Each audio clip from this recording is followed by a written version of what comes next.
Meeting is hereby called to order. We will begin with the act of reverence and pledge allegiance to the flag, led by Commissioner Williams.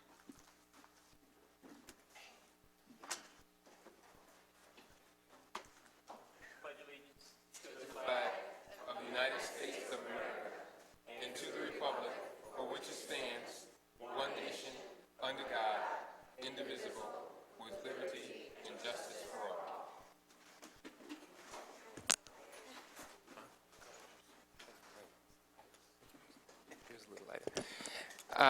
We will now, we have one set of minutes from August 27th, 2009. These minutes were sent to you in your packet, so you all have had the opportunity to read them. I'll entertain a motion to accept the minutes. So moved. Moved by Vice President White. Is there a second? Second. Seconded by Commissioner Campos. All in favor of selecting the minutes, please say aye. Aye. Any opposed? Ayes have it. We will now move to student recognition. I would like to, we're gonna recognize students for their artistic talent and their artwork in this year's calendar. If everyone has seen the calendar, all that artwork was done by students. We have some amazing, amazing artists in this district, so give them a round of applause. And I would like to introduce Deborah Harloff, who's Executive Director of Visual and Performing Arts, and Tom Petronio to come up to the podium to recognize our students. And then I'll ask my colleagues to come down on the floor so we can congratulate our students as they get their certificates. Thank you. Thank you. I'm Tom Petronio. I'm with the Communications Department for the school district. Each year we produce the calendar that goes out to each and every parent and staff member in our district. And for the last 3 years, we've been featuring wonderful, wonderful artwork by the students from our schools. It's always a challenge to narrow down the submissions to the 14 or 15 that we feature in the calendar each year, but I think anyone that's seen this knows what a beautiful piece it really is, and that's all the result of the hard work of our students and the art teachers in our schools. Debbie? Thanks. Good evening, everyone. We all know that the arts are an important part of the education of a well-rounded student, so we're really, really happy to have our students' artwork recognized in the calendar every month. I also wanted to point out that a number of our students will be featured tonight at the City Hall Awards ceremony because we partnered with the City of Rochester for the Hispanic Heritage exhibit that is there, and 8 of our students are there this evening being recognized for their outstanding work. So that's quite an honor.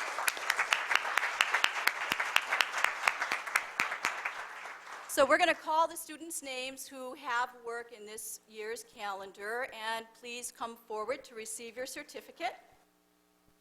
We have Sherelle G. from School Without Walls, 7 and 8. Is she here this evening?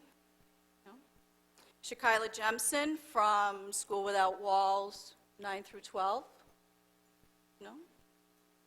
Ashley Morales from School 45.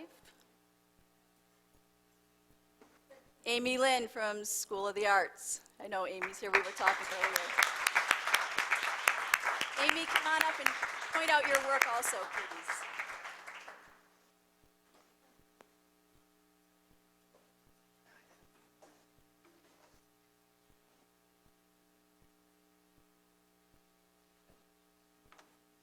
Do you want to go stand by your work, too? And point that out, because nobody will know which one is yours. That's beautiful.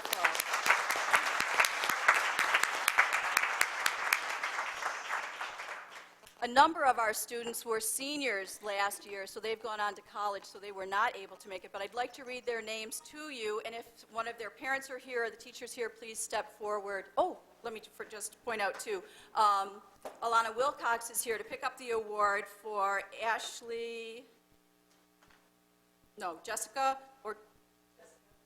Jessica Outinier. Jessica is being recognized this evening at City Hall. That's Jessica's work.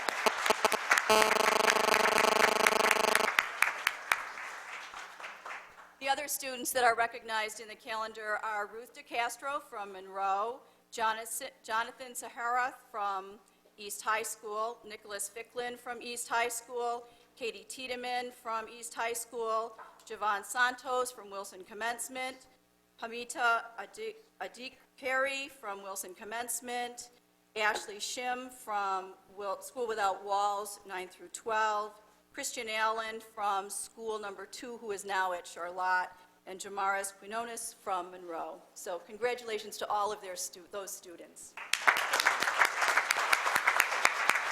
Thank you.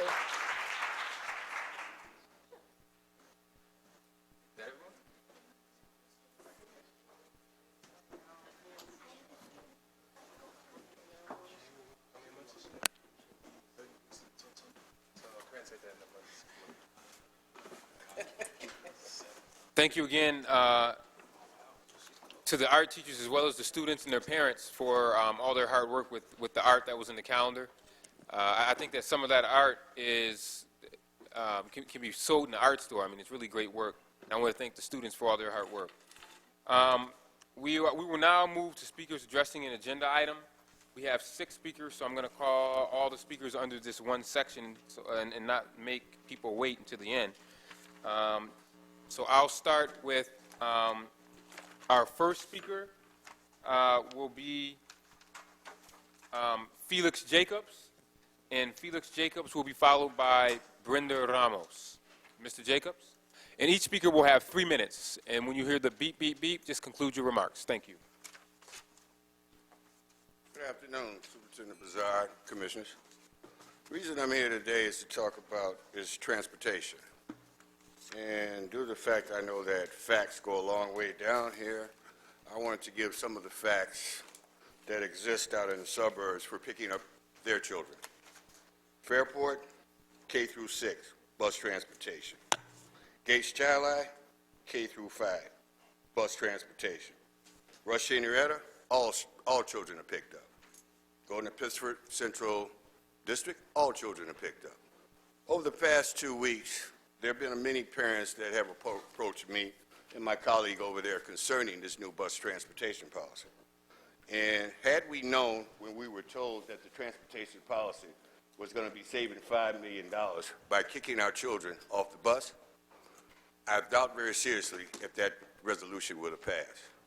Be it may, some people may feel that all children should go to their home schools, but this district is in year 7 of a district in need of improvement. 40% of our schools still do not meet adequate yearly progress. In the suburbs, no district is in need of improvement, and they're busing all of their children. The only question I have to ask to you is, do they love their kids more in the suburbs, in outlying areas, than we love our kids? And is it not possible to find a way to revisit this policy and stop those young children in kindergarten from fighting down the streets to get to school? Thank you. Thank you. Brenda Ramos. Good afternoon. My concern is about the city school kids. They gotta walk in the snow. When the winter get here, from kindergarten to 6th grade, I seen it, and I've been there. The kids gotta walk for a farther distance, fighting through the streets because those sidewalks are not even shoveled yet.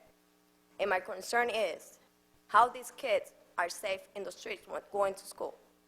All I want to know to see if we can fix it, because we do need the transportation for these kids. Is anything that we can do about it? That's my comment. Thank you. Next up is Michelle Duhart. Is Ms. Duhart here? Michelle Duhart? Okay. Elaine Francesco, is she here? And Elaine will be followed by James Dunphy.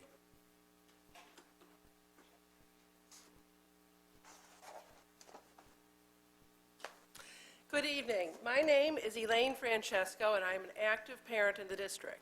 I have spoken here a number of times about issues that concern parents and detrimentally affect students. While I agree in principle with most of the policies Mr. Broussard has instituted since his arrival, I have disagreed strongly with the lack of forethought from him and Broad Street on implementation. So tonight, commissioners, you are all sitting. The audience is seated also. Mr. Broussard, you are sitting down. It's a good thing because I'm about to shock you all. Mr. Brizard, well done. Good job. In creating this new full boat scholarship partnership with RIT for city school students, you have done a great thing for the students, for their families, and ultimately for the future of the city of Rochester. It is indeed hope. College is now an almost universal requirement, and middle-class families are terrified. We lay awake at night worrying about how to send even one child to college without saddling them or ourselves with massive loans. Last year's economic disaster, the stock market debacle, the continuing repercussions on employment aggravate the situation. As the mother of a senior, who, by the way, will not qualify due to income, I have had an upset stomach for months and expect to continue through next September at least. And we are blessed in that my husband works at RIT, so she can go there or a reciprocal school. She plans to major in musical theater. I want her to minor in plumbing. Parents laugh and then nod when I say that. She rolls her eyes. But skilled trades have been a foundation of our nation and are still a valid factor in America's future. You can't outsource plumbing.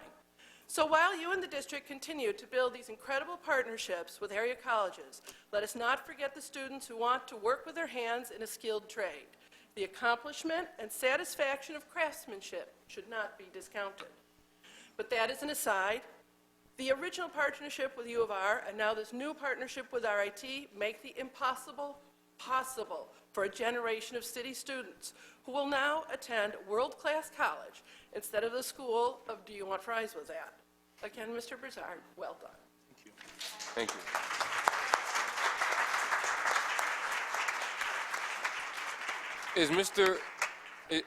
Is James Dunphy here?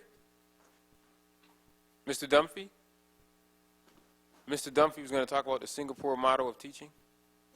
I was looking forward to that. Is Charlie Richardson here? Now, Charlie Richardson left me a message, so I know he's got to be here. He's not here? Wow. Okay. That concludes our speakers portion of the agenda. We will now move on to the superintendent's report. Mr. Superintendent? Colleagues, if I may ask you to please sit up front. We actually have a presentation. I'll try to make it quick.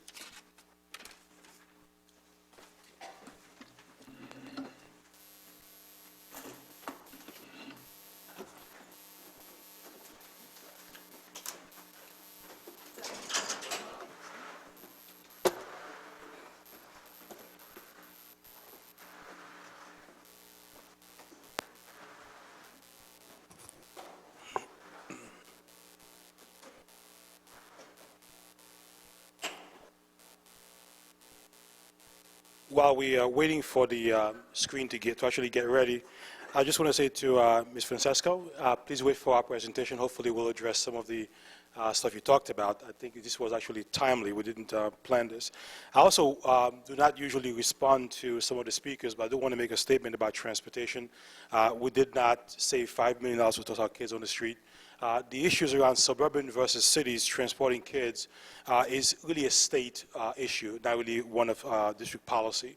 The state has guidelines, I believe it's 2 miles or 1.5 miles for kids to be picked up. We did not create that. In fact, what we've been doing with the electeds is pushing and asking, can we keep the $5 million in future years to actually transport pre-K kids into schools? As you know, we do not or cannot pick up pre-K kids. Those we do, we actually have to find monies elsewhere to actually make that happen. The UPK program, which is a multi-million dollar program in New York State, does not allow for full day, does not allow for transportation. That is something that we've been fighting for. And if you don't know, transportation is a reimbursable item, which means that the $5 million we save this year, we will not get next year. We'll lose $5 million in next fiscal year. What we've asked the state to do is to please allow us to keep that money so we can begin to transport kids who are at the age of 5, who are walking 1.5 miles in the snow and the ice. Again, it's not a Rochester issue. It is a New York State city issue. Suburbs are allowed to levy taxes to close those gaps. We cannot do that as a city schools. We're not fiscally independent. That is something really we all should understand. As we lobby the electeds, we can talk much more about that. Before also getting to the PowerPoint, I also want to talk a little bit about the opening of school, commissioners and ladies and gentlemen. Despite the predictions of mayhem and chaos because of the budget issues that we had this past year, our schools opened relatively well. Thanks to our staff and our leaders in our schools who did a phenomenal job. In one, opening a brand new school at 33 on Congress Avenue. Buildings were clean. Our facilities folks did the yeoman's job in making sure our schools are open. We now have 21 elementary schools and 8 secondary schools who wear school uniform. I don't mandate that schools do this, but as a former student who wore uniforms in elementary school, I think it's a wonderful thing. And would love to see more schools do that. But 21 of our elementary schools, 8 secondary schools actually make this happen. Our administrators were widely visible. They were there picking up kids. If you want to see, I guess, a great work around coordination, take a look at School 33 and what they do with their buses, 4 deep, and they do an amazing job of getting kids to classes on time. Our SL teachers were there for our ELL kids who don't speak English, and make sure they were welcome into schools. School resource officers did an amazing job of being friendly and interacting with our kids. We had some issues around buses running late. As you know, we went through a massive reorganization in transportation in this multi-tiered system. Despite the massive change, the issues were minor. Those are being and have been ironed out. We put in place for the first time, as you know, new X-ray machines at high schools to scan for weapons that kids may be bringing into schools. In some cases, we had long lines because of that, and those are being ironed out. We just ordered a second X-ray machine for East High School, for instance, because a lot of kids go into East. So overall, thank you to our staff, thank you to our leaders, thank you to our folks here at Central Office, an amazing opening for schools. I want to talk briefly about our college readiness initiative. RIT did a phenomenal thing for us, as you heard earlier on, about providing full scholarships to our kids. And this was the piece of the press release that was issued a few days ago. You should also know that U of R provides $25,000 for any student who can get into U of R from any school in the district, and there are other scholarships throughout the district. But we feel the RIT is really one step beyond, because I remember a conversation with Commissioner White last year, or perhaps almost 2 years ago, talking about the U of R piece, saying $25,000 is a phenomenal thing for a university, but for poor kids, even coming up with a difference is still a tremendous task that they have to overcome. So the fact is that the full tuition is a phenomenal thing. Now we have to make sure our kids know it exists, prepare for it, and actually get in, and understand college is a reachable goal. We've had a campaign being planned for a while, about to be pushed even more heavier this year. We provided AVID last year across the district. AVID used to exist only at East High School. Now it's in every high school in the district. AVID is an acronym that stands for Advancement via Individual Determination. It targets kids who are in the academic middle. We provided AVID coordinators to schools, college trips, etc. Last year, you may recall, we had our first PSAT for all across the district. Every single 10th and 11th graders took the PSAT, which provides for, in some cases, merit scholarships, in others, just the mailing they get from colleges. We had our first ever citywide college and career fair last year at the sports complex, I believe in Henrietta. It was a child, I forgot which of the suburbs. We're going to repeat that again this year in mid-October, the all-day college fair, including PSAT for every single student. This campaign you're going to begin to see on bus signs. I know that Marilyn and her team and Tim Kleiby and Jerome, our new head of IT, are going to put these screensavers on our computers in every school in the district. So subliminal messages going to kids about striving for college. Tonight, there's a resolution on the books for the Board of Education to consider a proposal to bring a group called Simply College to the district to work with parents and guidance counselors to train them about making sure kids understand and parents understand the financial aid applications, etc., on how the process of getting into college. The one big piece, of course, we all have to work on is the academic preparation of our kids. So when they get there, they can get in one stay, because we know that statewide we have an issue with African American and Latino students actually getting in college and staying in college. Only 13% of every African American Latino who enter a college in the state stay a second year. Some because of financial reasons, some because of academic reasons. We got a much better job of making this happen. So these pictures show you the kind of message we're trying to begin to send to our kids. You begin to see, again, on bus ads, in TVs, etc., across the district. Really wonderful stuff to show you the wonderful work coming for our schools. We love these pictures. Some of them actually now in front of the dais for the Board of Education. This I would like to take about 5 minutes to watch this one.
asking what this is, before you clap, if I may bring up Ken Warner, Matt Leniak. Matt, are you here?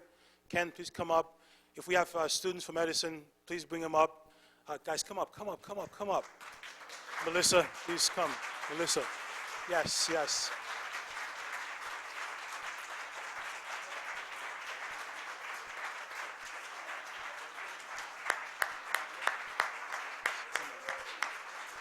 Come forward, ladies and gentlemen. Come forward. Talk about this. Okay, I guess I have to talk about this. Yeah, it just started as an idea last year. We partnered with Unicon and Ken Warner, who represents a lot of the local labor unions and construction companies. And we kind of said, you know, we have all these students doing these great things in the classroom, but we never get to see it go together. So how can we accomplish this? And I don't know, somehow it came, let's build a house. So there we go. So we're building this house, and we're kind of figuring it out as we go, but it's been a long process, but it is really moving along now.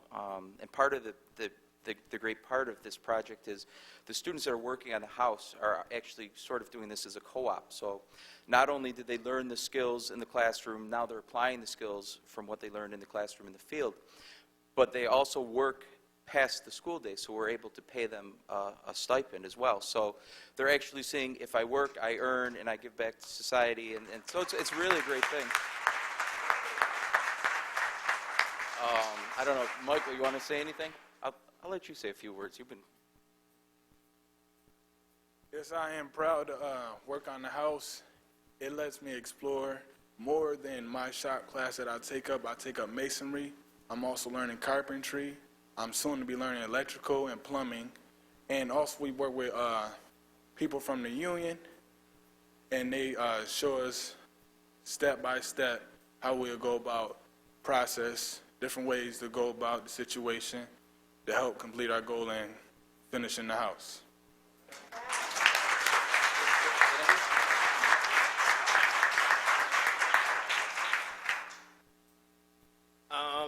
I didn't start working on the house until the summer, but when I started the school, they just put me right on the house, asked me if I wanted to do it, and I just started. And like he said, I will be working on electrical. My shop is actually electrical, so I'll get a lot of one-on-one with my teacher when I'm working on electrical, and that's what we came up with. We have everybody working on it, so maybe you wanted to say a couple quick words? I've been working on the house since last year when we first started the house project, and I think it's a very good experience because I learned a lot of new things I haven't learned before, and I really like it. It's a good experience. Thank you. So just last person, could be possible without Ken Warner, but Ken? Well, for those of you who know me, I seldom don't have anything to say. And so given this opportunity, I'm going to tell you something hopefully quickly.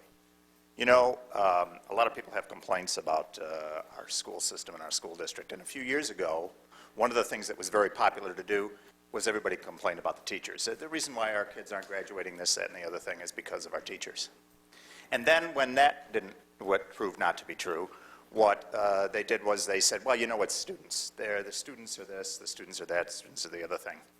Fact of the matter is that I walked into Edison a couple years ago and found the brightest, the smartest, the most hardworking, inspirational, wonderful people I've ever seen in my life, the kids who are students in the city of Rochester. What I realized after that was the real problem was not the teachers, not the students, not the administration, not anything else. It was us in the community. Because we don't stand behind what everybody is trying to do and what is really a community situation. Guys like Matt Laniak, where's Joe? Joe LaPlaca, Tommy Widelis. These guys are incredible.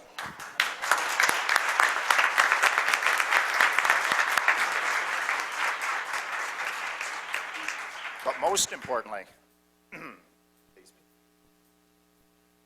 those are the people who are building that house, and it's really incredible.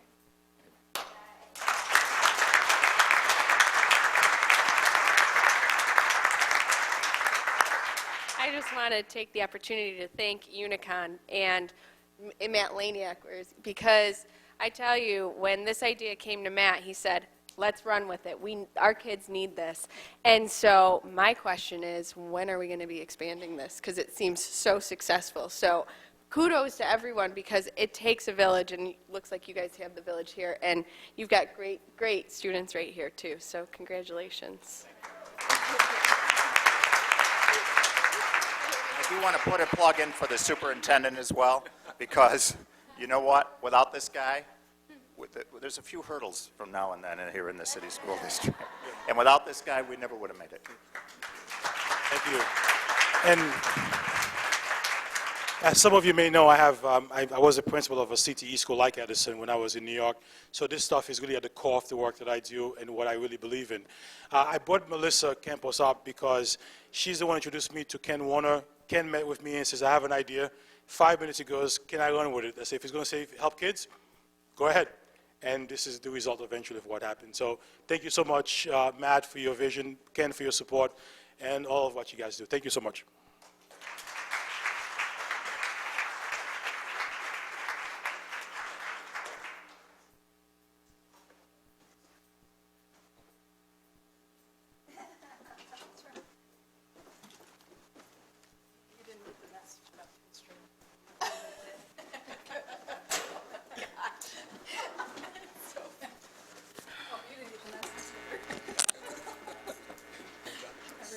Thank you.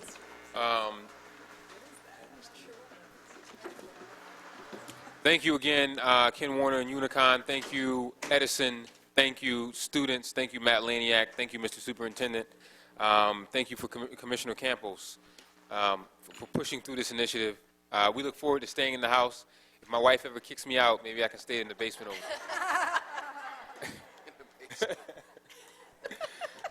over. Questions for the superintendent related to his report? I have one on transportation, but Okay. that whole piece about the 1.5, I mean, there was a lot of confusion surrounding exactly what it is. Can you have someone? John, you top of your head about the state regulations? Jim? Sure.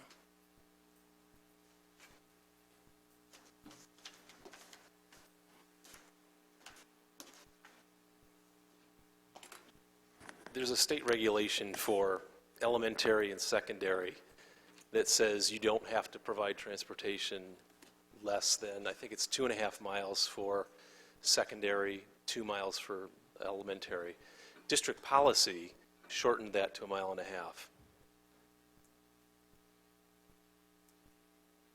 Well, let me, okay. But the state regulation doesn't apply to, from what I understand, what are called enhanced school districts, districts with population of 125,000 or more, of which there are 5. I've never heard that.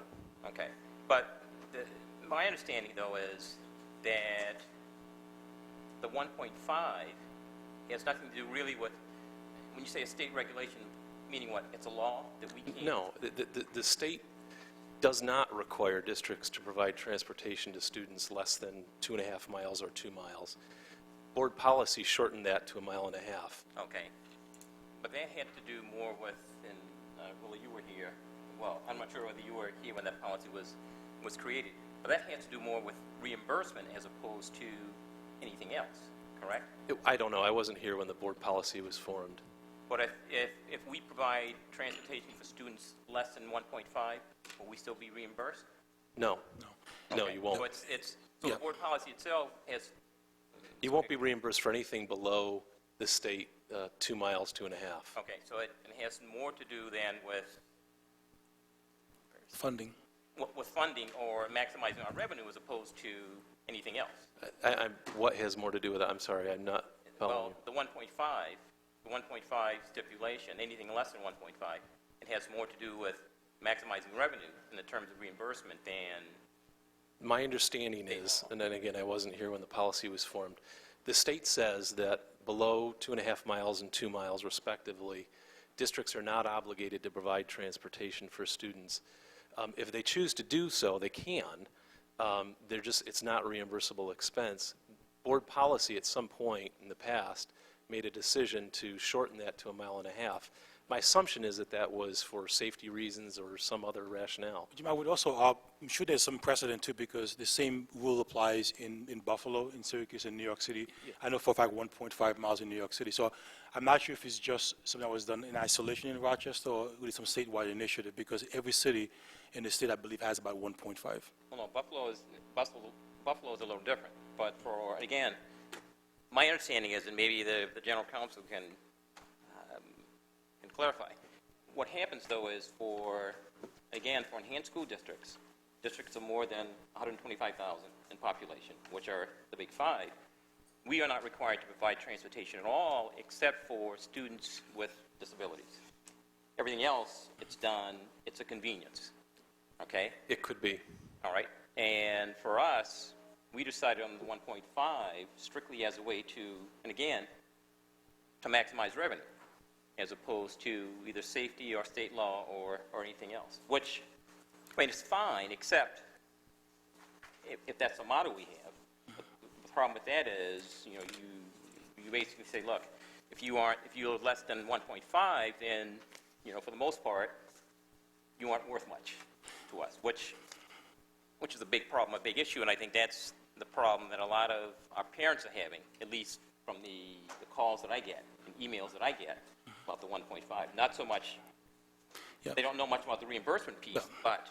But the one issue, Commissioner, that we should also understand, this is not a new situation in the city. We have 6,000 kids who actually walk to school. It's been like that for many, many years. I mean, this district can always make a decision. To transporting 6,000 kids would mean a substantial sum and would mean cutting vastly in other places as well. So I know that in some places anyway, they're looking at 2 miles as a minimum versus the 1.5. The one thing I will always argue is that, and I argue all the time when I go to Albany, looking at funding issues, I always say as a state, we have enough money, we just don't spend it well. Because when you take a look at the fact that UPK should come with transportation, should be full day, is something that we often argue for, unfortunately, on deaf ears whenever we go to Albany. And having 5-year-olds walking a mile, or for that matter, a quarter of a mile in the snow is unfair. But it's something that I think we all struggle with, especially in places where you don't have the kind of transportation that you have, for instance, in places like New York City. Okay, but then, just want to make sure, I'll clarify. So the 1.5 really, the 1.5 rule we have in place now, it's more a matter of board policy as opposed to state law. And if the board wanted to, for the most part, either... We could transport every kid. The board could say we want to transport every kid if we wanted to. The question is where the funds come from. There was one point when I was chair of the CIGR committee, we were trying to, we were going to Albany not only to ask for pre-K, we were trying to explore what we could do to get more money to transport every kid.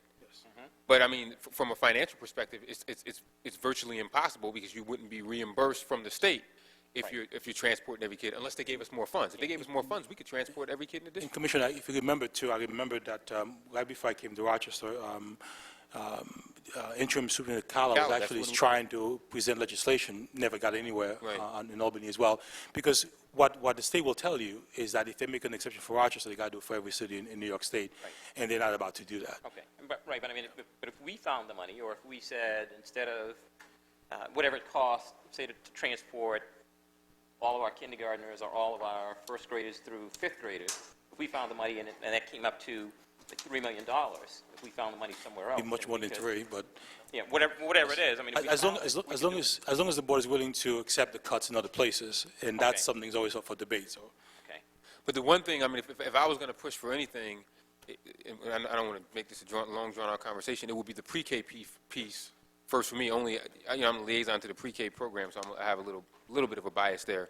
But to me, it just makes no sense for 3- and 4-year-olds to be walking. So, but or 5 or 5. Or but I mean, but it is a function of dollars. Right. Yeah. Exactly. Okay. Commissioner Powell. Just on the same topic, I do want to provide the historical perspective. Any board decision to make it 1.5 miles is far before my time, so it's long, more than 10 years. In fact, when I came on the board, there was a several-year-old blue ribbon panel from the Center for Governmental Research that was recommending a larger circumference that would be more than 1.5 miles. I don't remember if the recommendation was for 2 miles or 2.5, but it was specifically referencing whatever the limits the state reimbursement is, and obviously the specific goal was to reduce cost, reduce the number of yellow buses. There are aspects of this that we could have a conversation about in conjunction with the school choice policy that could provide some of the trade-off. For instance, we still provide legacy busing across zones for students whose families move out of the zone. At some point, the cost becomes prohibitive to take 1, 2, 3 children from throughout a zone and bring them to 12 other schools in a different zone. We probably need to have a conversation about ending the grandfather clause so that when parents make a decision to move, they need to think long and hard about where they move to and whether they want to continue to be in, to keep their kids in the school. That should influence their moving decision so that they move to another location within the zone rather than jumping across zone boundaries. That could potentially provide all of the money that we need to shrink the walk zone to something less than 1.5 miles. But that, I think, needs to happen in a context. And like any budget conversation, where does the money come from? Show me where you're going to find the savings to make that happen. There are ways to make it happen, but it can't be done in isolation of other policies. While I have the floor, I'd like to make a comment about the presentation on the construction trades. Ken Warner's not here yet anymore, but I do want to put it on the record. He gave credit to this superintendent for helping to make this happen, and that's true. We went through 3 superintendents before this that gave lip service to the trades, gave lip service to conversations with the building trades, but it just never happened. The other thing, though, and he was rather self-effacing, was the other thing that happened about the same time that John Claude came in as the superintendent was Ken Warner took the lead of Unicon. And so I think we finally got the right 2 people at the table talking to each other, and I think that was really the breakthrough we needed to make this happen. It's something we've been talking about for 10 years. Other board members, Rob Brown and some other of our predecessors have talked about this, couldn't seem to make it a priority, and now it's finally happened, and so kudos to yourself. And for Ken Warner, who isn't watching TV either probably yet, a big thank you to him as well. Commissioner, thank you. I also want to thank the City of Rochester for donating the land that was used to build the house, and also to the legal team. I know Chuck is here with Wachner, because they had to do a lot of research and jump through hoops, because as you can well imagine, having minors on the construction site and the liabilities of making sure, very often we don't think about those small things, but finding the education laws that we can leverage to make this a reality was awesome. Thank you, Chuck. Thank you. Any other questions for the superintendent regarding his report? Okay, hearing none, we'll move to board reports. Let's start with our student representative reports. Ms. DeLoss, welcome to your senior year. Thank God. Yeah. Now you're going to graduate on time, right? We need a graduation rate. Yes, I'm going to graduate on good. time. It's that I have to say, senior year is not what I thought it would have been. Being in a high school for 6 years, in a high school with changing leadership and changing the culture. I mean, it's just, I've loved to see that the school has really become the way it was when I first started out. The administration has really pushed to make the school the best, but I just really didn't think that all this work would be piling up on me senior year. I'm like, I thought I'd have like 4 free periods. I'd get to leave early. Yeah, right. Anyway, moving on. I wanted to say congratulations again to Mr. Brizard for making that partnership with RIT. I for sure am going to take advantage of it, and I hope the rest of our CSD seniors out there look into it, especially with the recession that we are in. SLC met yesterday, September 23rd, and what was interesting about yesterday's meeting is when I met with Tom last week on Tom Petronio on how to start this meeting, I was really unsure because we were coming in from a year where we weren't sure how many new kids we were going to get in the first meeting, and just as I don't know, as most of you know, when you have a committee, it could eventually they can start out, your numbers can start out big, and then they can diminish, which is really hard. So yeah, yesterday was very interesting. Was I had SLC try something new, and what they did was called an activity called Word Storm. I wrote a word up on the board, and then they had to shout out a number of words within 3 minutes that pertain to what they thought of that word. So when I wrote school, I had so many words such as attendance, safety, suspensions, grade reports, parent-teacher conferences, everything. And it was interesting that the biggest concern that our kids were talking about yesterday was safety. And going back to this, I was having a conversation with SLC, and they said that it's not so much they feel that they are safe, but it always changes. They feel safe at a certain time, or there have been times where they don't feel that they're safe, and that they don't feel that they have the support sometimes that can help them, or they're afraid to go to those kinds of supports to help them through their situations. So that was extremely interesting, and we have come up with a number of ideas to talk about possibly meeting with principals for a roundtable, Jim Shepard for a roundtable, and things of that nature. Our other ideas for projects for this year include a partnership with like Rochester School for the Deaf on a PSA, as well as a school out in the suburbs. Maybe to talk about, we've talked about with the safety issue, we wanted to talk to a suburban school about how they felt about their safety and kind of maybe do a comparison and see what that's like, just to try something new. We've talked about working at the soup kitchen, doing PSAs, and SLC will be present for the reach out on Tuesday. So that concludes my report. Thank you. Oh, I'm sorry. And colleagues, if I can have you step down one more time. We had some students show up for their artwork to congratulate them. Sorry.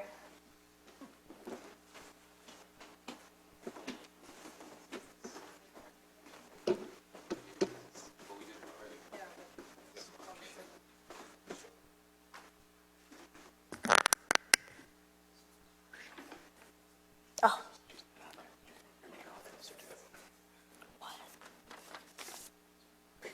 Okay.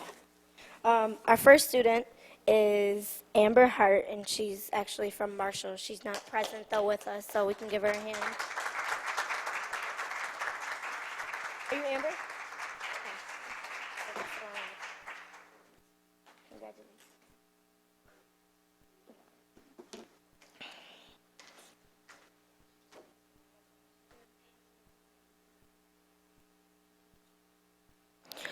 Sherelle Gee, School Without Walls Foundation, grade 9, showed up with her family, and she is one of the calendar artists.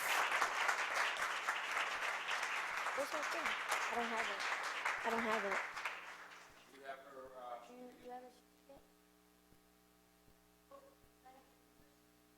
gave us another name. I have another person out here. He's the guy in the purple shirt anyway. Congratulations. Yeah, go yell at him. And the mother of Shakila Johnson from East High School, who's now in college.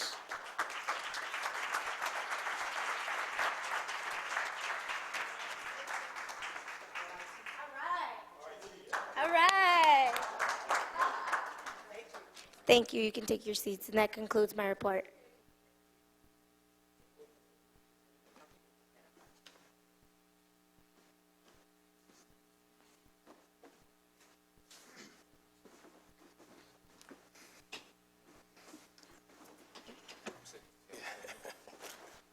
Okay, we'll move on to board reports, starting with Commissioner Williams in the Audit Committee.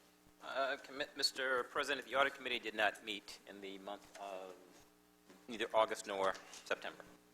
Thank you. Our next meeting is November 4th. 4th for the claims audit. I mean, Yes. for the external auditors. External auditors, yes. Okay. Yes. Commissioner Powell in the Finance Committee. Yes. The Finance Committee met on Thursday, September 17th. We reviewed the monthly financial reports. You have it in front of you, and I, at this moment, move that the board accept the minutes. There's a Accept the financial reports. there's a motion on the floor from Commissioner Powell to accept the August financial reports. Is there a second? Second. Seconded by Vice President White. Any discussion? I have one question. Okay. Question or comment? Comment. Yeah. On the report itself, and I know for our current controller, this is something that you have, this format is something that you inherited from your predecessor or predecessors. But if you would, the first thing, I direct you to something called Section 170 of the Commissioner's Regulation, which really sets out the format in terms of what should be presented, especially when it comes to the budget status report, the cash flow projections, the fund balance projection, the cash reconciliation. Because as the current format we have now, as a management tool, it's tough to decipher just where we are, both on a year-to-date basis and on a monthly basis. Yes, it is, and we are changing that. We've been working on a different template to follow along with what the regulations state. So it is in the works. We just haven't, and I'm hoping to turn that out for the next month. But it Okay. is something we have been working on. Okay. Thank you very much. You're welcome. Okay, all right. Thank you. Any other comments? Questions? Hearing none, all those in favor, please say aye. Aye. Any opposed? Any abstentions? The ayes have it. Thank you very much, ladies and gentlemen. Commissioner Powell? Yes. So the regular business of the committee included resolutions 234 through 240 and 266 through 271. These include 2 procurement resolutions, 2 instructional technology resolutions, and 3 educational facilities resolutions, 1 office administration, and 1 other, which is for data storage and in order to meet state requirements. The committee advances all of the resolutions that it was presented with, and our next Finance Committee meeting will be October 13th at 5:30 p.m. And while I have the floor, I want to commend all of the teachers and principals this week who are having open houses. I went to 3 open houses in 3 days, and I can tell you both the teachers, administrators, and parents are working overtime this week. Thank you. Vice President White in the ESA, a.k.a. Excellence in Students Achievement. I think you're getting better at that. It's the Excellence in Student Achievement Committee. Yes, indeed, we met on September the 10th at 5:30 p.m., and I want to thank Commissioner Campos for wearing a couple hats that night. She was going back and forth so we would have a quorum. Commissioner Williams had other commitments, so he wasn't able to attend the meeting, but fortunately, Commissioner Campos was able to allow us to have a quorum. We met, and actually it was a very interesting meeting, and I would really encourage my colleagues to encourage the administration to provide a presentation similar to the one we had, because the materials that Ms. Morgan was kind enough to make sure that all board members have don't really give you a sense as to the quality of presentation, the quality of work that the administration has provided with respect to what is called the RTI program. It's an acronym, I guess, for Response to Intervention. It is what many of us have been waiting for decades from this administration. How do we prevent our children from going into this special ed or suspension pipeline that many of our kids never return from? It really was exciting. I just can't emphasize enough, and I think I said to Ms.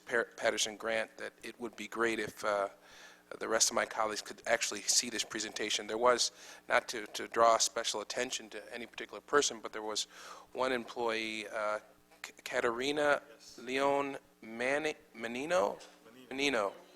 And I know a lot of people put a lot of good work into this, but Ms. Morgan is over there smiling because she, and I don't know, you weren't there during that time, but it was a phenomenal presentation. At the end of the presentation, I said, "Where have you been all my life?" Because she apparently was at Franklin Finance or something like that, and she came into this job working with Maryland, and I want to say I know a lot of people put a lot of good work into this, and again, I would not do justice in describing this program for you all, so really I would ask that the administration provide an opportunity for my colleagues, maybe at the beginning of a business meeting, because this is how we're going to further increase our graduation rate. I'm convinced of it. Also, there was a presentation regarding the college going home, college going culture campaign. You all have seen the photographs and the posters. This is, again, the next step for those of us who want to see this district continue to be an example of what an urban district can be like. We have to go beyond just saying our kids are going to graduate from high school. And we're doing that, but once we get to a point where our kids are successfully flipping their tassels, we want to make sure that there's another tassel in their future, and that's a college degree. I think somebody said earlier on, if you don't go to a trade school and become proficient and effective in some trade, you definitely have to go to college, and we've got to get our kids in that mindset. And I think this campaign is a wonderful notion. Even putting this notion of going to college in our kindergarten kids' minds, this is a powerful concept that I think its time has come. Marilyn Patterson-Grant and Brandon Kevaney provided information regarding the impact of smaller class sizes and larger class sizes. This is only the beginning of the dialogue that Excellence in Student Achievement is going to have on this subject. It is a hot topic.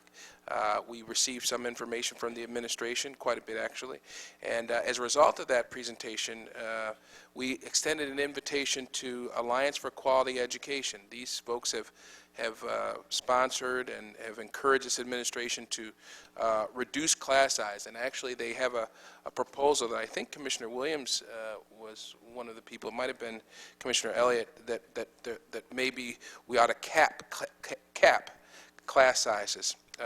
And I'm not sure if that was you. I thought that was you that put the proposal forward and sent it on to different committees, but I might be wrong. Somebody did, and it is now before a number of our committees, and including the Excellence in Student Achievement. We will deliberate over that proposal, and part of our deliberation will include a presentation at our next ESA meeting, which is October the 8th. That's a Thursday at 5:30 p.m. AQE will have the floor. They will be making a presentation. I hope to have administration there so that they can respond to what these folks have to say. If folks out there don't know this, AQE is very big on small class sizes, and they believe they have the data to support them. I know there are folks in the administration that say that's not altogether accurate, but this is good. A democracy has people engaging in vigorous and respectful dialogue, and we'll get some of that. That is October the 8th at 5:30 p.m.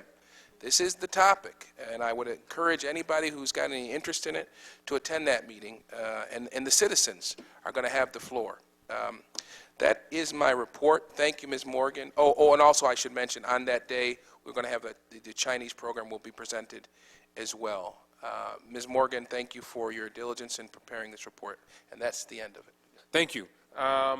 Commissioner Campos in the Community and Intergovernmental Relations Committee. The CIGR committee did not meet this month. However, the committee is hosting its first community conversation, which is called the RCSD Reach Out. Not Speak Out, Reach Out.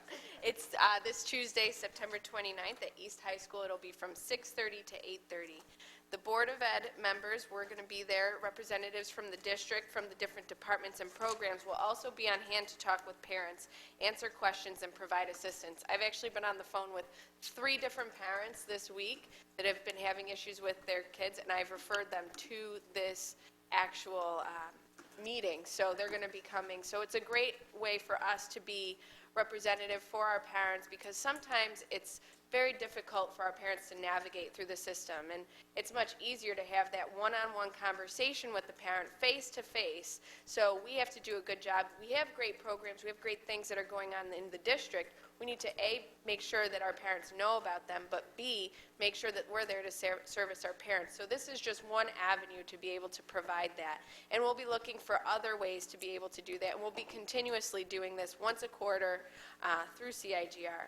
I would like to thank both Jackie Morgan and Tom Petronio, especially Jackie, because she has put in so much tireless effort, and the passion that she has for this actual event is just absolutely fantastic. So thank you, Jackie, and Tom for his services in getting the word out, because obviously we have to be able to get the word out in order to get parents to come. So this is what we've been able to do thus far. We've had a news release issued out twice, automated phone message, which was sent out twice, ads placed in the City and Minority Reporter, spots running on DKX, and also flyers in English and Spanish that were sent to parent liaisons and parent centers, announcement posted on the RCSD website. There's a TV spot running on Student First, and a TV spot posted online on SchoolTube. I would also like to thank our committee, which consists of Commissioner Brennan and also Commissioner Elliott, for agreeing to this and seeing that it is a good idea. And also want to thank Commissioner White, because we will be on the water cooler tomorrow morning. So thank you. And also we are in the process of scheduling a CIGR committee meeting of the whole in October for discussion on updates regarding the facilities modernization plan. Easy to say. And also for us to be able to provide feedback to the administration about what we'd like to see. Also, I did meet in regards to student wellness, looking at the policy. I'd say stay tuned for that. More to come, and that concludes my report. Thank you, and I would just encourage all of my colleagues to attend the Reach Out. Every time I hear it, I think of Diana Ross, reach out and touch somebody's hand. Don't say, don't. I know, you just ruined it. Stop. So that song will be piped throughout East High all day Monday, so I hope it won't distract the students from learning. You won't be singing it, I hope. No, I will not. One other thing. Yes. I would like to also thank the administration for their response and for being part of the Reach Out as well. So I would be remiss if I didn't say that, so thank you for being part of it. Thank you. Commissioner Brennan and the Board Governance Committee. Okay. The Board Governance Committee meeting of the whole was held on September 22nd with a majority vote cast to convene in executive session to discuss development of the superintendent's evaluation instrument. The Governance Committee meeting of the whole will convene twice in October. First, to review and discuss individual commissioners' evaluations, and second, to meet with the superintendent. These meetings are in the process of being scheduled and finalized. Thank you. Briefly, again, I just want to thank Bill Dessler and the Board of Trustees of RIT for their great commitment to the students of the City of Rochester. Everyone heard about the RIT scholarship. That would not have been made possible without Bill Dessler, the president of RIT, and also the Board of Trustees. We should also note, Mr. Superintendent, Bill Dessler and his wife are also making their own personal commitment. I can't remember the dollar amount. Is it $150,000. That's no chump change, ladies and gentlemen, out of their own pocket to help support this initiative. So this project in this initiative is not just geared towards juniors and seniors. I think it really gives hope to our kids that are in kindergarten and first grade. They can look forward and know that there's light at the end of the tunnel, and money doesn't have to be a barrier for our students in terms of getting education. It should never be a barrier for any kids in this country. Money should never be a barrier, and I think this is just one way of showing that we won't have that. The other thing I just want to encourage all members to, when you get a chance, to go over to school number 33, the Ryan Center. Commissioner Powell, you were on the board at the time. I was on the board at the time when this was, when the sausages were being made to make this Ryan Center become a reality. I want to thank the superintendent as well as the principal and Tom Casa, the principal of School 33, Dr. Ellison and Tom Casa, for giving myself and Commissioner Williams a tour yesterday. Commissioner Williams, I'm sure you would agree, we were pretty impressed. Yeah, we were pretty impressed with the facility. I mean, we were in the cafeteria, we were in the I call it the hospital. I mean, they had a place over there that looks like a hospital. But the bigger issue here is this really shows collaboration at its best. I mean, you got the city side with the library and the rec center, the health center. And when I say health center, I mean, I felt like I was at a doctor's office. And then the district side. It just really shows the great collaboration. And this building really can be used also as a community space. This is an elementary school, but their gymnasium is regulation size for Section 5. Am I correct in that? Yes, and by the health center is in the district side. Is on the district side, right. So an amazing facility, an amazing partnership. I'm looking forward to the ribbon cutting in a couple of weeks. So thank you to the facility staff for making this this happen. It is a great building, and our kids deserve it. And I'll tell you, it rivals any suburban school. Right, and every school, every elementary school and every high school should have a kitchen and cafeteria. Absolutely. The way they do. Oh, yeah. It really is state of the art. You can actually cook. Yeah, right there. Not just warm stuff up. So, I mean, it really is, that should be the model that we should use. Exactly. In terms of And wellness policy. And I think that's a great point, Commissioner Williams, especially as we move forward with the facilities modernization and modernizing our schools. I couldn't agree more. That motto of that cafeteria and that kitchen should be a motto to go forward. So it's a great school, great neighborhood, and great principal, great partnership, and I hope we can have it continue. That concludes board reports. Any other things I have, I'll put in my Friday letter. We'll move on to the consideration of resolutions. These are all resolutions that board members got about 2.5, 3 weeks ago. And we had a study session yesterday, and also there are answers to many of the board members' questions. You should have received those. If you have not, Commissioner, our clerk may have copies for you if you didn't get those. The agendas aren't on the web. Not yet. Not yet. Also, I wanted to point out also the agendas are on the web. The resolutions will be on the web after they are approved, but we are looking forward at possibly posting these earlier when we work out a mechanism. We're also looking at going online with resolutions in January, so stay tuned for that. But in the meantime, we'll begin with Human Capital Initiative resolutions, resolutions 199 through 233. I'll entertain a motion for resolutions 199 to 233 for discussion purposes. So moved. Moved by Vice President White. Is there a second? Second. Seconded by Commissioner Campos. These are all human resources resolutions, so any questions around these will have to be general. If we wanted to speak about a specific individual, we would have to go into executive session. So I'll open the floor for any questions that anyone may have on resolutions 199 through 233. I have just one. Yes, Commissioner Campos. It's actually in regards to the Department of ELL. We've got a couple of people that are here as acting director, and we also have the, or not acting director of ESL. I'm just curious, has the Bilingual Council met with and approved the current acting director of ELL? And also, is part of it, would they meet with this person as well? The answer is yes. In fact, tomorrow we do a meeting to talk about a process to involve the community in the final selection process. Okay, good. Yes. I have a couple. Okay. And these are, again, all general. The first one on resolution 203. It was just they changed the effective date. Just want to know why. Ms. Hancock? Sure. Resolution 203? 203. The question was, I believe, the date was changed. Right, the effective date. The effective date. You mean from our original packet that we had, Commissioner? What was the effective date in the white packet? It was September 1st. Okay. Then it was Now changed it's to August 27. 27. Yes, we had to make an adjustment because he actually started earlier. He was coming from a different school, and we wanted to correct the adjustment. Okay. Okay? All right. Resolution 208. Just, what's the net effect there? Of rescinding to delete the probationary appointment. Yes, this individual, this administrator, was acting as our academy director because we pulled an academy director to work with the Dream School Initiative, and so we rescinded him back to his position as an AP, assistant principal.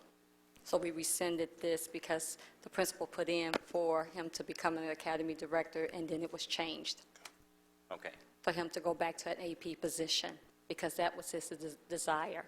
Okay. And then for resolutions 210 to 213. Now, I just want to make sure I understand, a couple of months ago, we terminated 130, whatever, teachers. Now, some are coming back, or we're hiring. I mean, Correct.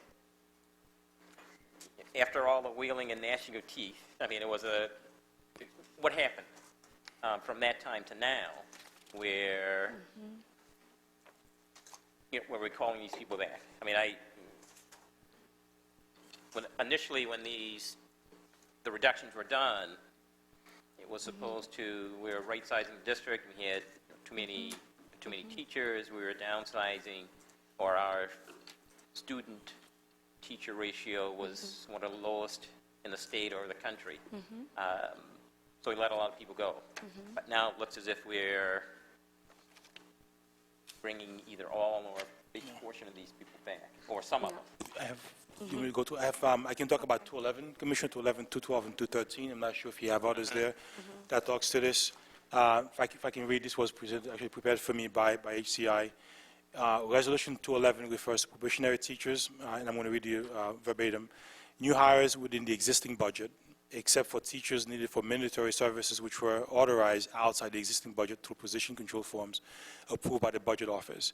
So in other words, the teachers we have there are done within the existing budget. Vacancies caused by resignations, retirement, certification, death, and mandatory services. So in some cases, we have had an increase in special ed students or ELL students, and we had to add those students. The third bullet for 211, this was the elementary, only hire bilingual due to shortage.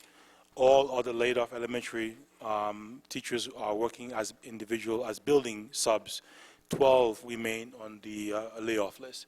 So today we've been able to bring back either as a contract sub or replacing people who have left, retired, resigned, or terminated, and going back to the 170 somewhat people, only 12 individuals right now are on layoff in the district. 12, well below what we predicted. Okay. So for 212 with the contract subs, only contract subs go to the board for resolution, not per diem, not building subs, only contract subs. These teachers are holding existing positions for leave of absences, family leaves, parental leaves, maternity certification issues, or sabbaticals. For 213, these are the recall lists that you may be looking at. The recall is done by a preferred eligibility list. We go back to seniority. These teachers were the recalls to fill existing vacancies caused by attrition. Only the reduction in force of layoffs lists in particular content areas were exhausted. Resolution 211 reflects new hires within the existing budget except for teachers needed for mandatory services which were outside the existing budget. Again, whenever we have kids that require special services, whether the CSE is asking it or they require bilingual services, we have to provide them per state law. So we have to find the money. At times it comes from even the fund balance, for instance, whatever cushion that exists, they come from those places. So we still are living within the existing budget. We predicted we'll be having a number of people leaving the district over time. And we'll continue throughout the course of the year.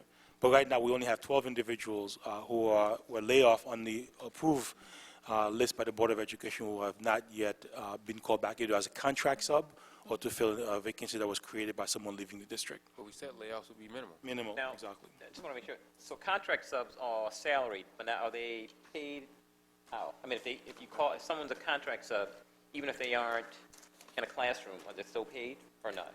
Yes. The answer is yes. They're in the building every single day. Many of these teachers are back in the school they were in initially. If you recall, we talked about the fact that we spend on average, John, $9 million on substitutes every single year in the district.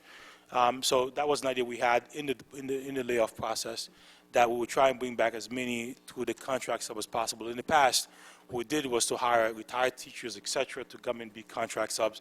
So this was a win-win for existing, especially younger teachers who've been in the profession a short amount of time, a way to keep them engaged in the profession so as not to lose them completely to other districts in the area. Right. At last evening's board work session, I provided you with a substitute teacher comparison analysis, which breaks down the difference between a building sub and a contract sub. Contract subs are teachers that we hire when teachers go out on leaves of absences or parental leaves or FMLA, and they could be there for 2 months or up for a year. It depends on each individual teacher's situation. Okay, but, well, only if there's an opening, right? Only- They aren't called back and said, okay, if something comes up, Correctly. It's only if it's an opening and it's approved. okay. Yes. Right now, what we have is a process where budget actually approves. In the past, we didn't exactly do this, but now budget final approval, before I sign off, and I personally sign off on all of the personnel forms, until I see the signature of Joyce Martelli or John Scanlon, I won't approve it. So Michelle Hancock and then our budget folks. But again, just to add to the piece, us outside of the fact that we look for vacancies that come up, as an urban district, as a district, if children come requiring services, we have an obligation by law and again by getting conscious that we have to provide those services. So wherever those exist, this is why we have a fund balance. It's never high, but this is why we have that to make those kinds of arrangements for our kids. Okay. Okay. So if I got this straight, that would mean you said there's 12 employees that have not gotten back yet on the payroll. Is that right? Yes, except that many of those, we have about 30, 40 people who are contract subs. So they're getting paid, they get full health benefits, they're working in school every single day, they're getting, what's the amount for a contract, about $200 a day, the contract subs? Contract subs, they get a regular salary like a regular teacher. Contract subs are regular teachers, and so they get paid what a regular teacher would get paid. They get paid per day? No? I don't think it's per day, no. I don't have it on here. The rates here are eligible, they're eligible for all benefits, including the contract, including tuition reimbursement. Okay. So they're treated like teachers, okay? Except their contract for 1 year. And the Which means contract they is have for a 1 job year. guaranteed till the end of the school So they year. have a typical first-year teacher's salary, okay, until that teacher returns from that leave. Well, that's good to know, because I thought I asked at the last board meeting, did they have health benefits, and I thought the answer was no. Yes, they But do. the answer is yes. No, contract, yeah. They do have health. They do. Okay, that's good to know. So we were down to 130 layoffs at the last board meeting. So if my mathematics is right here, and I might be wrong, so that means that there are 118 teachers were brought back. Either as contract Something subs like or to fill Right. vacancies. Yes. Now, this isn't as important of a question now that I understand they have health insurance, but what percentage or what of that 118, how many of them are contract subs? I think about 35 or 40, I believe. So the bulk of them are, Being brought back slowly. I think we're confusing the different categories of substitute teachers here, if you don't mind my saying. no. You have per diem teachers And who you are... handed out that chart yesterday. Yes, and that's why I provided the chart so we can define the difference between the different categories of subs. The per diem subs are subs that are day-to-day subs, and they do not get health benefits. Right. But definitely, with every other category, long-term subs, building subs, and your contract subs, they get the medical benefits. Okay, so my question is, of the 118, how many of them are per diem subs? Because the per diem subs are the people who don't have the benefits and stuff, right? Of the 118, what 118, excuse me? Okay, I was told that when we were last here, there was going to be 130 layoffs, as a roundabout figure, right? I was told today, we hear that there are 12 people Approximately 12. Approximately 12, right? So that, in my numbers, that leaves us with 118, and I'm trying to break down what type of employees Well, I mean, make up that okay. 118. What type of employees make up that? Some of them were recalled. When you look at the list from the board resolution that says recall for the preferred eligibility list, those are people who were recalled that were on that list, okay? That RIF list, they have been recalled The regular teachers. into regular teachers' positions. Okay. What Jean-Claude is saying to you, excuse me, Superintendent Brizard is saying to you, is that we have recalled the majority of teachers back because of attrition, because things have happened. We are a moving target in this district. People decide to leave Rochester or whatever. But most of our teachers have been recalled to fill existing vacancies within the budget, or if it has been mandated services because our children have been classified, we must hire folks to fill those positions.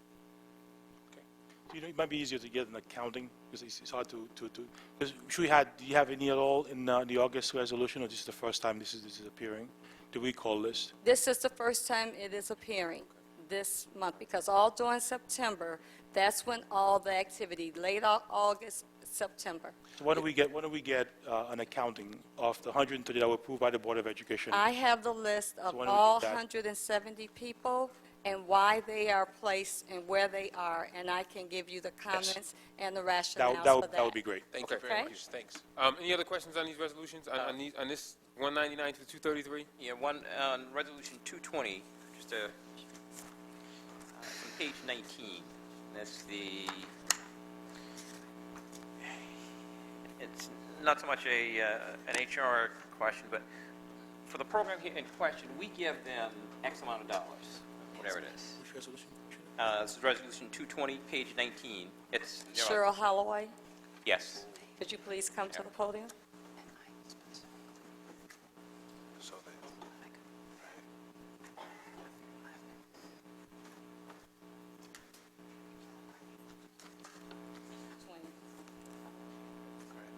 Resolution 220, at page 19, right at the bottom. Resolution 220 is on page 17. Well, yeah, but it goes to, it goes on. Oh, page 19? Yeah, page 19, right at the bottom, the last one at the bottom. Just want to make sure I understand. We give this program X amount of dollars. I can't remember what it was. You know, in past resolutions, we've given them money. Okay?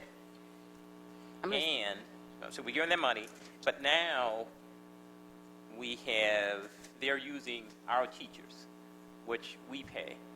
We pay our teachers, coming out of Okay. the budget. So, you know, my question is, what's the value added of this particular entity? Why can't, So let me start that one. Okay. Because this came up last year. I'm just texting because this actually upset me, because we had the same issue last year, and I've asked my staff. I love my staff, but I'm a little upset right now because this is not a Quad A program. This is a School 9 program. Quad A is there as part of the extended day program. So the way this is worded, it appears to be a Quad A program that we're funding This is our school teachers. 4. School? This is school 4. 4, okay, Karen, I'm sorry. I always confuse the two Jacksons, Sixers. It's okay, I'm sorry. Sorry, Ms. Jackson. But this is not, we provide supplemental funding, Commissioner, to Quad A for extended day. The teachers we pay here are not they're part of the program, but it's the school's program. So the way this is worded, in other words, it appears as if we're buying teachers extended day for Quad A. And this is for the school, but Quad A is part of the extended day program. They work in collaboration with Quad A for a program that goes to like 7 p.m. okay. So it's just a wording, again, and this is the second year in a row. My wonderful colleagues, please fix this. Okay. Okay, thank you. Any other questions on these resolutions? This pack of resolutions, 199 through 233? Okay. One more question. Just in regards to 222, the response to my question was almost there. In terms of the school health index, the reason why I was asking this is because I remember when we had our presentation, it was talking about how important it is to get to the student level in regards to the school health index. And so my question was, what's the goal to expand this program, because it's currently at 5 secondary schools. And so it says that the plan is to extend it to the others. My question is there a game plan as to by when? Thanks, Marilyn.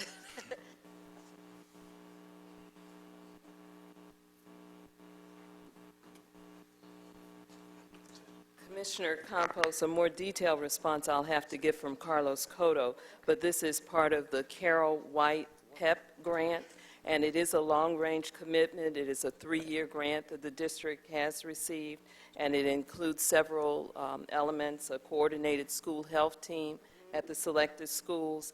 It is designed to focus on grades 9 and 10 at the 6 targeted schools, and as part of that focus, wellness plans will be developed for 9th and 10th grade students. But beyond that, I'll have to get more details from him. But it is a long-range commitment from the district. I remember that. I just wanted to, I wasn't sure if there was any, if we were going to look at further developing that for the other secondary school buildings, because it's such a key component. So based on the presentation that Gladys and their team gave, it truly hits at the root of the issue. So it's not about voting on this particular resolution. I just wanted to see. And it is also part of the process, I believe, that Mr. Fenton is convening regarding looking at the overall approach to wellness policy. Okay.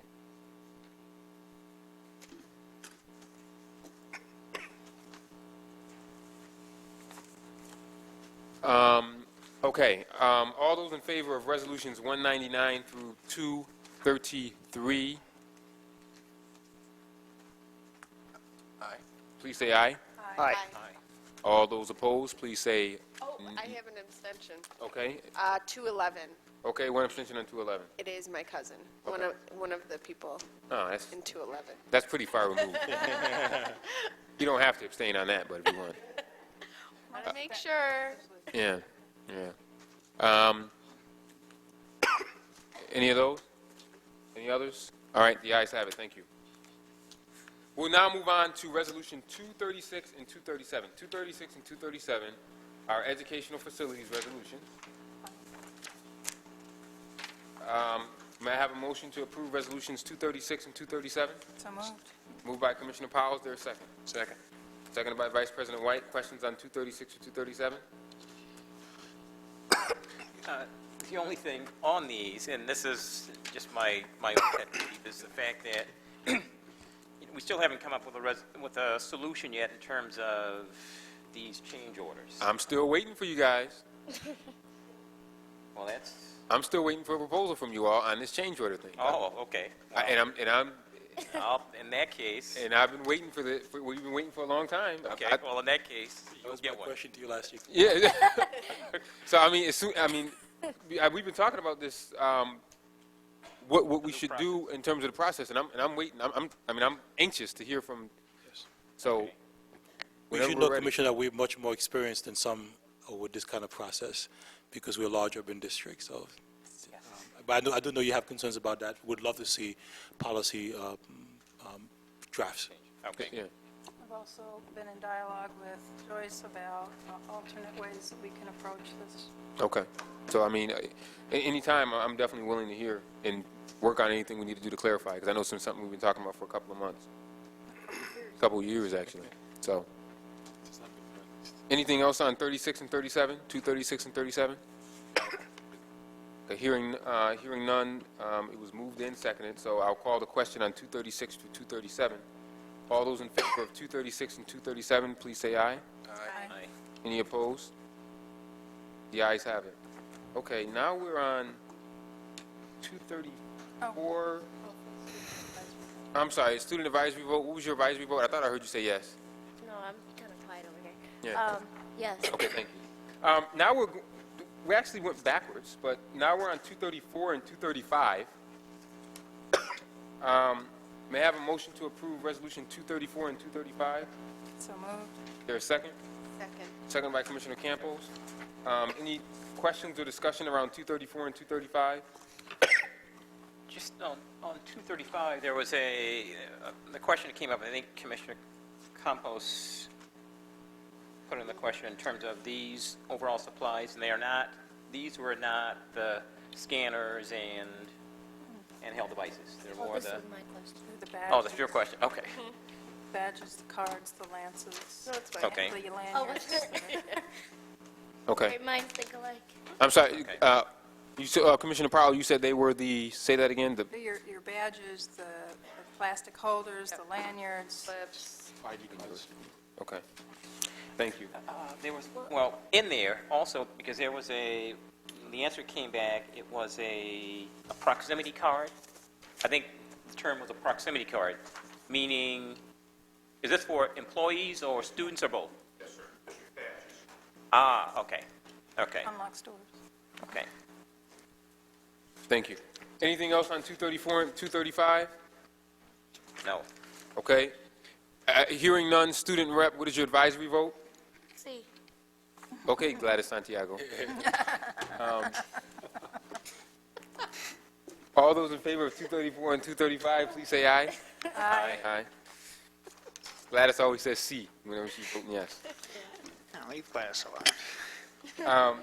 We will now move to Gladys, to resolution number 238, which is Scientific Learning Corporation. Resolution number 238. So moved. There a second? Second. Second, and the schools are listed that will benefit from this. Any questions on Resolution 238?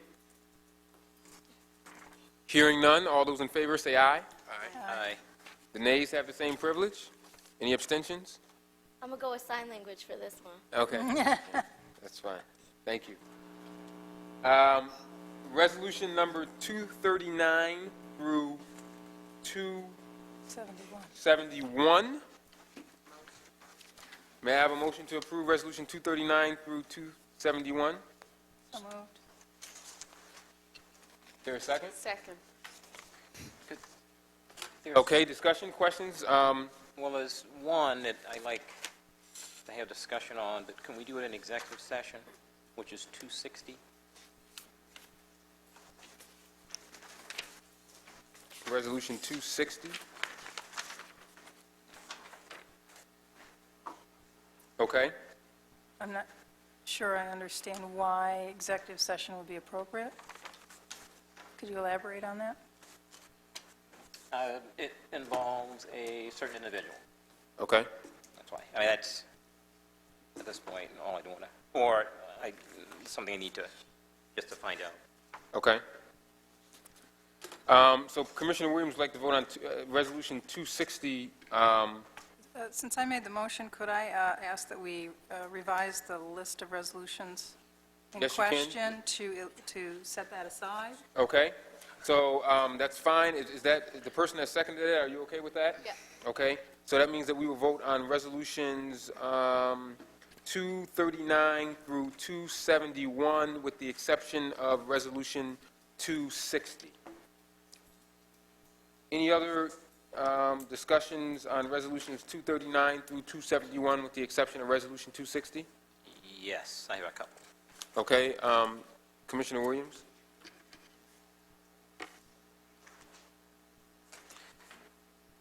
This came up last night on Resolution 240. This is Erie 1 BOCES. I just wanted to find out or get more of a definitive answer because the question came up in terms of why is it that we haven't developed that expertise. And my understanding is that we are making headway. Yes, Commissioner, we don't have a data warehouse in this district. This is a requirement for us to submit This is the way we submit our data to the state of New York for ELA math graduation rates, all of the standardized data by which we are judged in terms of accountability for New York State. So everyone BOCES actually holds and processes our work for us as a district. This came up in the Finance Committee. The real issue is we cannot be our own data warehouse. We're not allowed to be our own data warehouse. Anything else on Commissioner Williams on 239 through 271 except 260? Yes, there is. On 266.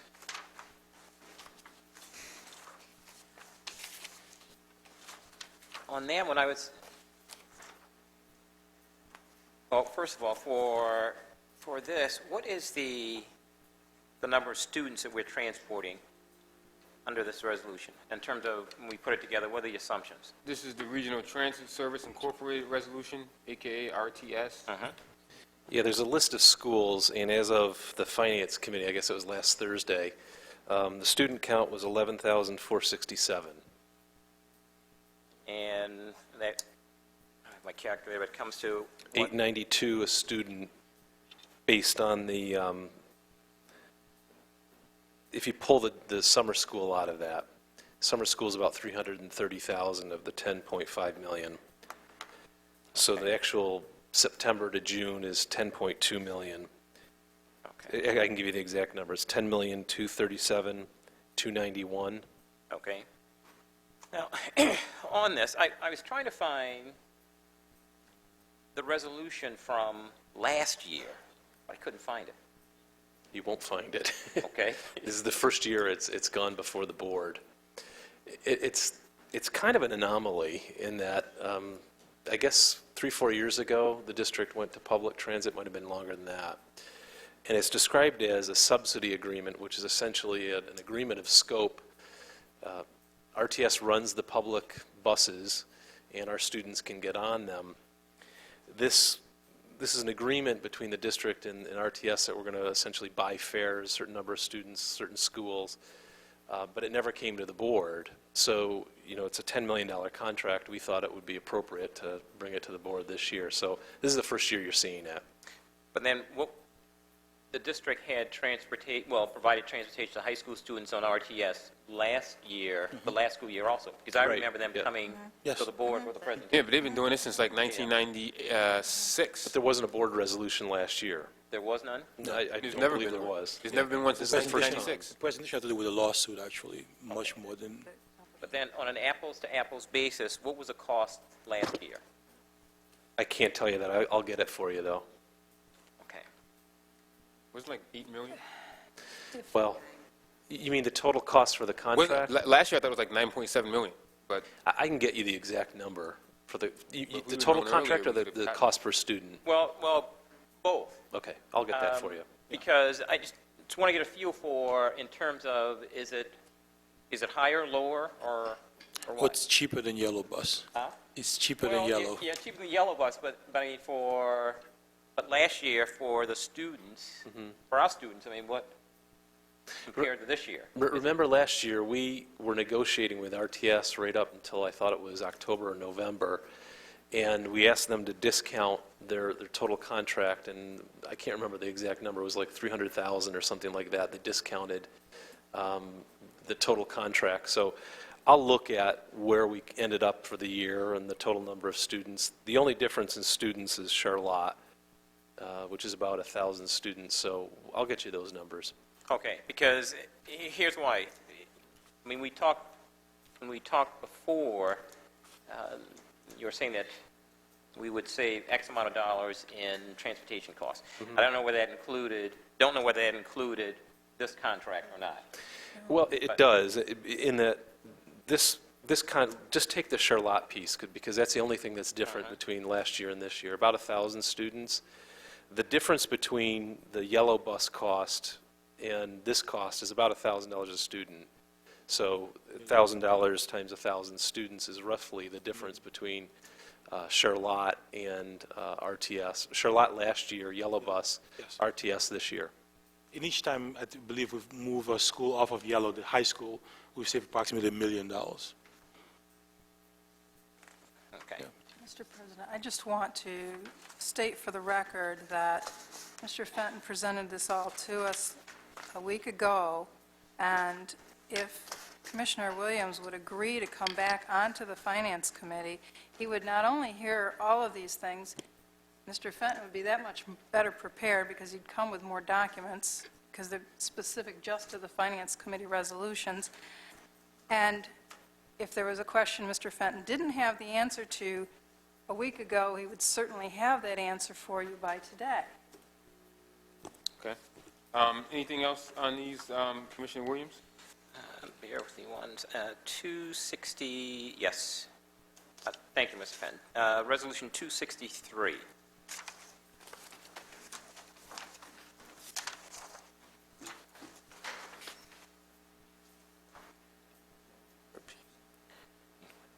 One, sort of, what is it? How effective is it? I guess my folks who are point people for this are not here right now, but Art Piece used to be at East High School, just moved to School Without Walls commencement. Art Piece is a program that works with students who are at risk and does a number of different things, including literacy through the arts program. We've been looking at its efficacy for the past 2 years, setting benchmarks for them. I don't have those in front of me, of course. We certainly can give you a full report if you'd like. But this is a program that was, Addis just moved to an agreement, moved to School Without Walls commencement. Okay. Okay. Any other questions on resolutions 239 through 271, with the exception of 260, which were taken exec sec? No. Okay. Hearing none, all those in favor of 239 through 271, with the exception of 260, please say aye. Aye. Any noes? Aye. I have two abstentions, Okay. 261 and 262. Okay. And I abstain on 243 and 244. I'm a board member of Catholic Family Center. We'll now move on to resolutions 175 and 187. Yes, Mr. President, because I was one of the dissenting members, I'm asking that these two resolutions be reconsidered. Okay? You move them? So moved. There a second? Second. Seconded by Vice President White.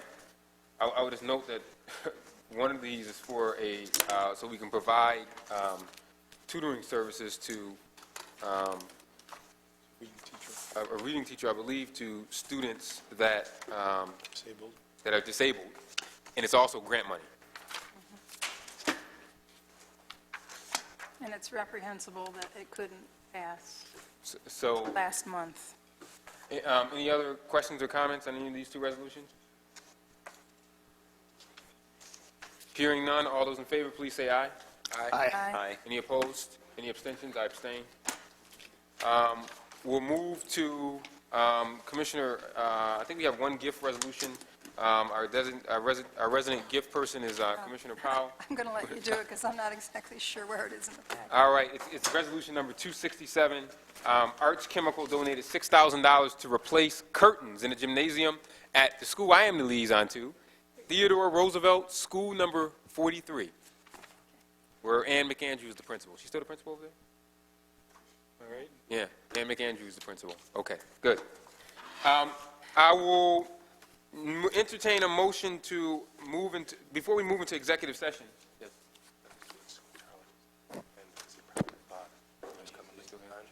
All right, I'm going to, Mr. Richardson, we called your name earlier to speak. You weren't here, but Vice President White pointed out that you just came in a little while ago, so if you still would like to address the board for 3 minutes, I'll give you that opportunity.